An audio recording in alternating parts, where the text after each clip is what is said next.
ఇవాల్టి వీడియోలో కార్తీక పురాణం 16వ రోజు అధ్యాయంలోకి పారాయణలోకి వచ్చాము. వశిష్ఠ మహర్షి జనకుడితో ఈ విధంగా చెప్తున్నారు. ఈ కార్తీక మాసంలో చేసే ఏ పుణ్యకార్యమైనా అనంతమైన ఫలితాన్ని ఇస్తుంది.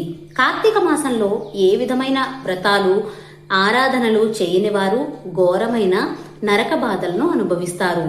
కార్తీక శుక్ల పాడ్యమి నుండి కార్తీక బహుళ అమావాస్య వరకు అంటే 30 రోజులు కూడా దీపాన్ని ఆలయం ద్వారం దగ్గర కానీ దేవుని దగ్గర కానీ పెట్టిన వారు దైవ సాన్నిధ్యాన్ని పొందుతారు. ఆదివారం నాడు సూర్యుణ్ణి ఆరాధించేవారు సంతానాన్ని పొందుతారు. దక్షిణ తాంబూలాలతో సహా కొబ్బరికాయను దానం చేసేవారు మంచి బుద్ధిమంతులై జ్ఞానవంతులై వృద్ధిని పొందుతారు.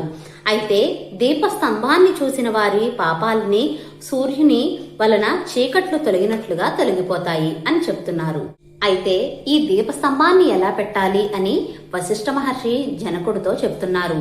దీపస్తంభాన్ని సమర్పించడం ఎట్లా అంటే సాలిధాన్యము వ్రీహి ధాన్యము నువ్వులు ఉంచి దీపాన్ని పెట్టాలి. స్తంభం దీపం అంటే ఏమిటి అని అడిగారు. శిలతో కానీ కర్రతో కానీ స్తంభాన్ని చేయించి దేవాలయం ఎదురుకుండా అది పాతిపెట్టి దాని మీద దీపం పెట్టేవాళ్లు హరిప్రియుడు అవుతారు అని చెప్తున్నారు. ఈ దీపస్తంభం దేవాలయం దగ్గర పెట్టినా మంచిదే, గుమ్మం దగ్గర వాకిళ్ల దగ్గర పెట్టినా మంచిదే. కార్తీక పురాణం 16వ అధ్యాయం పూర్తి వివరంగా లాంగ్ వీడియో అనేది అప్లోడ్ చేశానండి. ఆ వీడియో లింక్ మన ఛానల్ పేరు కింద ఇస్తున్నాను, క్లిక్ చేసి చూడగలరు. ఈ కార్తీక మాసంలో కార్తీక పురాణం చదవలేకపోయినా విన్నా ఎంతో పుణ్యఫలం. శ్రీ షిరిడి సాయిబాబా ఆశీస్సులతో జ్యోతిష్యం చెప్పబడును. గురువుగారు శివరామరాజు గారు.